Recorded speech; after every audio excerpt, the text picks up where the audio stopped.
मैं आपको सुनाने जा रहा हूं अपनी मंडली की सदस्य रश्मि नाम्बियार की लिखी कहानी लौटते कदम पार्ट 3। इस कहानी में अब तक आपने सुना सुपर्णा सालों बाद अपने घर बागची मैंशन कोलकाता जा रही है। जिस आदिल से शादी करने के लिए उसने घर छोड़ा था उससे अब उसका तलाक हो गया है। इस सफर में हर गुजरते स्टेशन के साथ वो आदिल की यादों की गठरी को हल्का करने में कामयाब होती है। सफर खत्म होने से पहले उसे बताया जाता है कि बागची मैंशन गिरवी पड़ा है। क्या होगा आगे, चलिए सुनते हैं कहानी लौटते कदम पार्ट 3 में, जिसको लिखा है मेरी मंडली की सदस्य रश्मि नाम्बियार ने। बर्दवान से ट्रेन आगे निकली तो सुपर्णा को एहसास हो गया कि ये यात्राएं हमें ये भी सिखा जाती हैं कि हम अक्सर जिस मंजिल की सोच कर निकलते हैं जरूरी नहीं कि हम वहां पहुंच जाएं।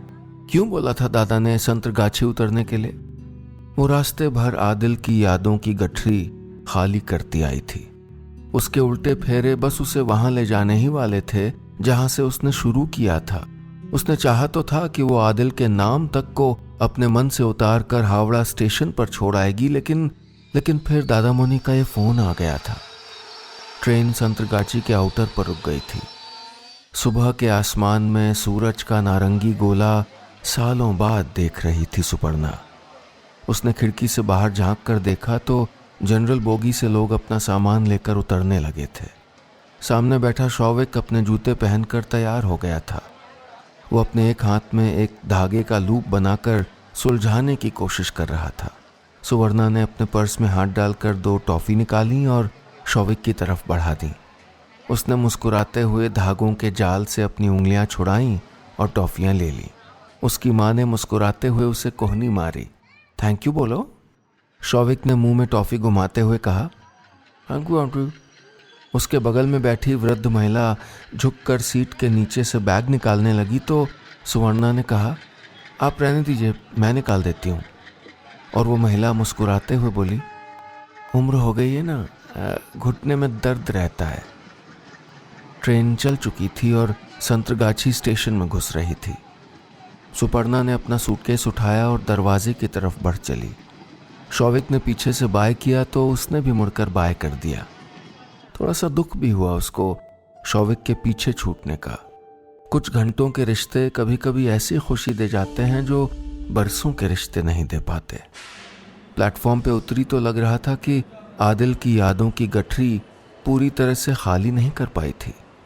उलझनों के बीच प्लेटफॉर्म की गहमा गहमी में वो उचक कर छोड़दा को ढूंढने की कोशिश करने लगी। कहाँ देख रही है, मैं यहाँ हूँ। पीछे से आवाज आई तो सुपर्णा ने मुड़कर देखा। छोड़दा पीछे खड़े थे, दुबले पतले से।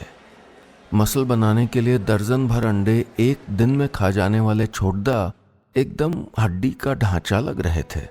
अगर उनके गाल का मस्सा उनके छोड़दा होने की गवाही नहीं दे रहा होता तो सुपर्णा शायद उन्हें पहचान भी नहीं पाती। उनके सर पर से घुंघराले बालों के छल्ले गायब थे। उनकी हल्की उगी हुई काली सफेद दाढ़ी किसी पुरानी इमारत की दीवार की सी लग रही थी जिस पर किया गया चूना उतर चुका था। छोड़दा भी उसको मुस्कुराते हुए ऊपर से नीचे देख रहे थे। बदल गई है तू? सुपर्णा ने झुककर उनके पैर छुए और इससे पहले कि वो कुछ कहती उसके पीछे खड़ी कालका मेल सरकने लगी, जैसे उसके हाथ से उसके अतीत की डोर सरकती जा रही हो। वो कालका मेल को तब तक देखती रही जब तक वो उसकी आंखों से ओझल नहीं हो गई। उसने अनायास ही अपनी हथेलियों को देखा। वो खाली थी। अतीत दूर जा चुका था उससे, आदिल दूर जा चुका था उससे। उसका सफर लगभग पूरा हो गया था, बस एक छोटा सा कुछ बाकी रह गया था। यहीं खड़ी रहेगी या घर भी चलेगी? छोड़दा की आवाज ने उसको ख्यालों से बाहर निकाला। उसने उदास आंखों से उनकी तरफ देखा। घर तो उसके लिए सिर्फ बागची मैंशन था। वो कुछ बोली नहीं, बस उनके पीछे चल दी। स्टेशन के बाहर आकर छोड़दा ने रिक्शे वाले से पूछा, विभूति मिश्र लेन चलोगे? रिक्शे वाले ने बैठने का इशारा किया तो छोड़दा ने उचक कर सुपर्णा का सूटकेस रिक्शे पर रख दिया। छोड़दा ऑटो कर लेते ना, सुपर्णा ने टोका तो छोटदा हंसते हुए बोले, अरे बस पास में जाना है, तू बैठ ले, मैं तेरे पीछे आता हूँ पैदल। फिर रिक्शे वाले की तरफ देखते हुए बोले, दादा थोड़ा धीरे चलाइएगा। बस किलोमीटर भर ही रिक्शा चला होगा कि छोटदा पीछे से हाँफते हुए तेज कदमों से आए और रिक्शे को रुकने के लिए कहा। रिक्शा एक छोटे से पीले मकान के सामने रुक गया। सुपर्णा रिक्शे में ही बैठी रही। छोटदा ने उसका सूटकेस उतारते हुए कहा, हाँ यहीं उतरना है। सुपर्णा से अब बर्दाश्त नहीं हो रहा था। क्या है यहाँ? ये है घर? अब आप बताएंगे कुछ कि हुआ क्या है बागची मैंशन के साथ? उसकी आवाज में दृढ़ता साफ झलक रही थी। छोटदा ने रिक्शे वाले को 15 रुपए थमाते हुए कहा, यही घर है हमारा, हम 2 साल से यहीं रहते हैं। सुपर्णा रिक्शे से उतर गई। उसके मन में सवालों का तांता लगा था। छोटदा ने इतने सारे सवालों का बस एक जवाब दिया, अंदर तो आ, फिर बात करते हैं। सुपर्णा ने एक नज़र मकान पे डाली।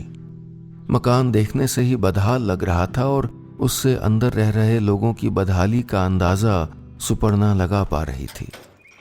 वो दोनों दरवाजे की तरफ बढ़े ही थे कि दरवाजा खुला और बड़ी भाभी मुस्कुराती हुई दरवाजे पे खड़ी थी। सुपर्णा ने झुककर उनके पांव छुए तो भाभी ने कहा, ऐशो ऐशो, और कंधे से पकड़कर अंदर ले गईं। सुपर्णा ने बड़ी भाभी से भी वही सवाल किया, बाऊदी बागची मैंशन का क्या हुआ? भाभी ने मुस्कुराते हुए कहा, पहले माँ से तो मिल ले, फिर करती रहना सवाल जवाब। कहते हुए भाभी उसका हाथ पकड़कर एक छोटे से बारामदे से गुजरते हुए एक कमरे में ले गईं। सुपर्णा ने नजर घुमाई तो वहां बस 2 ही कमरे दिखे और दिखा बारामदे पे लगा हुआ एक फोल्डिंग कॉट। जिस कमरे में उसे भाभी ले गई वहां अंधेरा था, बस खिड़की पर रोशनी टंगी थी और उस रोशनी को ताकती हुई माँ एक कुर्सी पर बैठी थी। रोशनी का टुकड़ा उनके चेहरे पर भी आकर बैठ गया था। सुपर्णा उस कमरे के दरवाजे पर ही खड़ी रही। माँ की झुकी हुई पीठ, चेहरे पर मोटी मोटी लकीरें और सूनी आंखें उसे पल भर में दिख गई थीं। बागची मैंशन की मालकिन माँ बस एक कमजोर सी बूढ़ी औरत रह गई थी। पिछले 48 घंटों में उसने कितनी बार सोचा था कि माँ से ऐसे मिलेगी, माँ को देखते ही उनसे लिपट जाएगी, उनके पांव पड़कर उनसे माफी मांग लेगी, लेकिन वो कुछ नहीं कर पाई। बस बुत बनी माँ को देखती रही। 8 साल गुजर गए थे और वक्त ने अपने कदमों के निशान माँ के चेहरे पर छोड़ दिए थे। भाभी ने आगे बढ़कर माँ से कहा, माँ देखिए तो कौन आया है। माँ ने खिड़की से नजरें हटाकर सुपर्णा को देखा। उनकी आंखों में आए आंसू खिड़की से आई रोशनी में चमक रहे थे। सुपर्णा धीरे से चलकर माँ तक पहुंची। अपने हाथ उनके कंधे पर टिकाते हुए बांग्ला में बोली, माँ कैसी हो तुम? माँ की आवाज भावविहीन थी। वो बोली, अच्छी हूं, तुम? सुपर्णा कैसे कह देती कि वो ठीक है। वो कुछ नहीं बोली, बस कुर्सी के सामने बैठकर उनकी गोद में सर रखकर रोने लगी, जैसे कोई माँ से बिछड़ा हुआ बच्चा माँ से मिलने पर रोता है। माँ अपनी जगह से हिली नहीं। बस कुछ पल बाद सुपर्णा के गाल पर एक गर्म आंसू की बूंद टपक गई। उसने मुंह उठाकर देखा तो माँ रो रही थी। माँ ये सब क्या है? हमारा घर, बागची मैंशन? इससे पहले कि वो अपना सवाल पूरा कर पाती, भाभी कमरे में आई। उनके एक हाथ में गिलास था और एक में छोटी सी तश्तरी जिसमें 2 सौंदेश थे। उन्होंने सौंदेश आगे बढ़ाते हुए कहा, बागची मैंशन किराए पर दे दिया है। सुपर्णा को अब भी माजरा समझ नहीं आ रहा था। भाभी ने माँ की तरफ आंखें तरेर कर देखते हुए कहा, माँ ने बागची मैंशन गिरवी रख के 12 लाख कर्जा उठाया था और हमको बताया तक नहीं। तुम्हारे दादा मोनी और छोटदा क्या 12 लाख कर्जा उतार सकते हैं? जब बैंक से धमकी आने लगी तब पता चला हमको, और कोई रास्ता था नहीं। वहां किराए पर चढ़ाया और यहां आके रहना पड़ा। ये बुआ के बेटे का घर है। माँ ने सर झुका लिया, मानो सारे गुनाह कबूल कर लिए हों। धीरे से बोली, बहू ये भी बता दो कि कर्जा लिया क्यों था? माना माँ घर चलाने के लिए लिया था, लेकिन बिन बताए घर गिरवी रखना ये कहाँ की समझदारी है। अगर बाबा होते आज तो इस हाल में नहीं होते हम। वो अपने साथ अपना बिजनेस भी ले गए और हमको भूखा मरने छोड़ गए। भाभी की दलील पर सुपर्णा क्या सोचे ये समझ नहीं आ रहा था। बाबा ने अपने समय में बिजनेस में खूब मुनाफा कमाया था। बागची मैंशन इस मुनाफे से खरीदी हुई उनकी शान थी। दादा मुनि बाबा का हाथ बटाते थे, लेकिन कारोबार चलाने का हुनर बाबा में ही था। और छोटदा को काम के अलावा बहुत सारे शौक थे। सुपर्णा ने लंबी गहरी सांस ली, लेकिन उसे एक बात अभी भी समझ नहीं आ रही थी। अगर बागची मैंशन गिरवी था, अगर घर चलाने के लिए पैसे नहीं थे, तो बंटवारा किस चीज का होना था। वो भाभी के साथ रसोई में जाके बैठी तो भाभी ने पूछा, तेरा क्या दामाद जी के साथ कुछ खटपट चल रहा है। सुपर्णा को दामाद जी शब्द 1 मिनट के लिए समझ नहीं आया। फिर उसने शब्दों को नापते तोलते हुए कहा, ओह, आपका मतलब आदिल से है। हम अब पति पत्नी नहीं है, 4 साल पहले डिवोर्स हो गया। भाभी ने मछली का एक पीस गरम तेल में तलने के लिए डाला और बिना नजरें हटाए बोली, हाँ, उड़ती उड़ती खबर आई थी, लेकिन हमने अनसुना कर दिया। घर से भागी लड़की के लिए तो 100 मुंह 100 बातें। सुपर्णा का मुंह भी कड़वाहट से भर गया। उसने विषय बदलने के लिए पूछा, दादा मुनि कहाँ हैं? सुबह से दिखे नहीं। और लालटू और छोटदा की बहू? भाभी ने भवें चढ़ाते हुए कहा, तुम्हारे दादा मुनि स्टेशन के पास एक होटल में कैशियर हैं। समय की मार सह रहे हैं। कहाँ राजा की तरह बागची मैंशन में रहते थे और कहाँ 12,000 की नौकरी करने की नौबत आ गई। देवर जी को भी कोई काम नहीं मिलता, इसलिए उनकी बीवी जी मैके रहती हैं। और लालटू तो अब 12वीं में है ना, उसको मैंने पढ़ने के लिए अपने भाई के यहाँ टॉलीगंज छोड़ दिया है। सुपर्णा को परिवार का बिखराव साफ दिख रहा था। खाना बना तो भाभी ने कहा, तुम जाके माँ के पास बैठो, मैं देवर जी को खिलाकर नहा के आती हूँ। सुपर्णा माँ के कमरे में गई तो माँ सो रही थीं। सुपर्णा आकर बारामदे में फोल्डिंग कॉट पर बैठ गई। उसका सर हल्का सा दुख रहा था। उसने वहीं बैठे बैठे आंखें मूंद लीं। बाऊदी, महीने भर बाद तो माछ बनाई है, एक टुकड़ो तो दे दीजिए।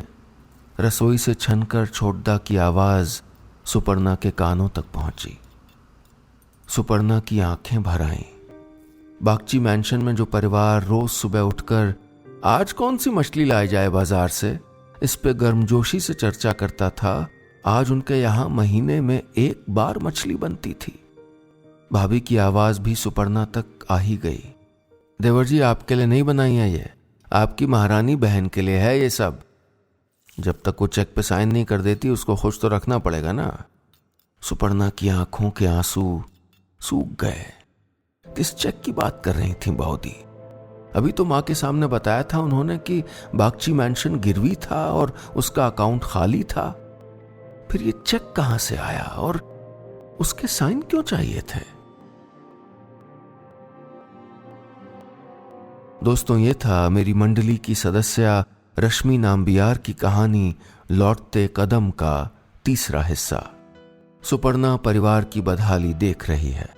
उसे पता चलता है कि उसकी खातिरदारी इसलिए की जा रही है ताकि वो एक चेक पर साइन कर दे। बागची परिवार का न घर बचा है न पैसे। फिर ये किस चेक, किस पैसे की बात कर रहे हैं? जानेंगे कहानी के अगले और आखिरी भाग लौटते कदम पार्ट 4 में।